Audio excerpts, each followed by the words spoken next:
Okay, so how many books per year does an American read? So we're back to that. We've got our 1,006 Americans that were polled, asked how many books they'd read in the last year.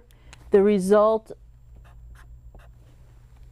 sample mean was X bar is 13.4. The sample standard deviation, S, was 16.6 books. And we want to construct a 99% confidence interval for the mean number of books read in a year by the entire American population based on this sample of 1,006. So remember how this goes. 99% confidence means that the alpha we're dealing with, the alpha is the other 1%, in other words 0.01, and what we always need in our margin of error formulas is actually alpha over 2. 0.01 over 2 is 0.005. So we're going to be looking for t sub alpha over 2, so t sub 0.005, but remember there's different t distributions. You have to know the number of degrees of freedom to know which t distribution to use. And the number of degrees of freedom is always going to be one less than the sample size. Okay, so the sample size, n is being 1,006. That means we have 1,005 degrees of freedom. And I think we put that somewhere in the notes about the degrees of freedom being one less than the sample size. If you don't remember that, or if we didn't and I'm incorrect about that, stick that somewhere here in the notes. You might want to put it here. I'll put it here. Okay, so degrees of freedom is one less than the sample size. In other words, degrees of freedom is going to be n minus 1. Okay, that's always going to be true. Okay, so that means I'm ready to find t sub alpha over 2. Alpha over 2 we said was 0.005. And I'm looking at the 1,005 degrees of freedom. Okay, so I go down the degrees of freedom, and notice you have 1, 2, 3, 4, 5, but eventually, because again they're trying to cram a lot of stuff into this one table, they start skipping, and so here we have 40, 50, 60.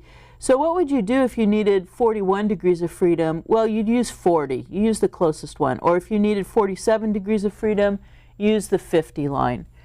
We want 1,005, so I'm going to use the 1,000 line.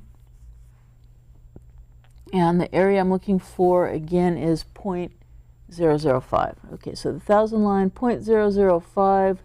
0.005 is this column. So I'm going to go down. And now we can't see the row. Okay, 0.005, that's this column. And the second to the last row. So we get 2.581.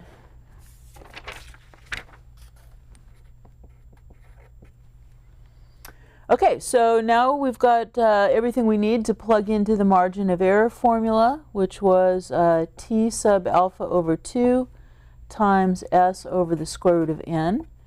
So let's see, our t sub alpha over 2 was 2.581. S, that's given to us in the problem. That was 16.6. And I have to divide by the square root of the sample size.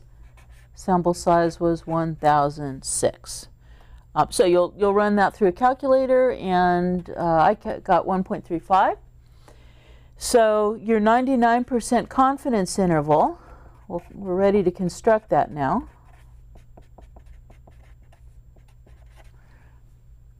So the lower bound, remember, I'm going to abbreviate that lower bound. The lower bound will be your point estimate minus the margin of error.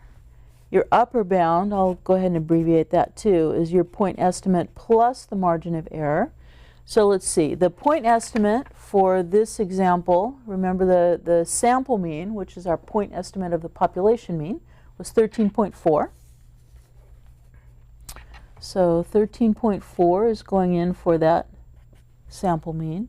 Margin of error, 1.35, so I subtract to get the lower bound, add to get the upper bound, and crunching the numbers, the lower bound is 12.05 and the upper bound is 14.75.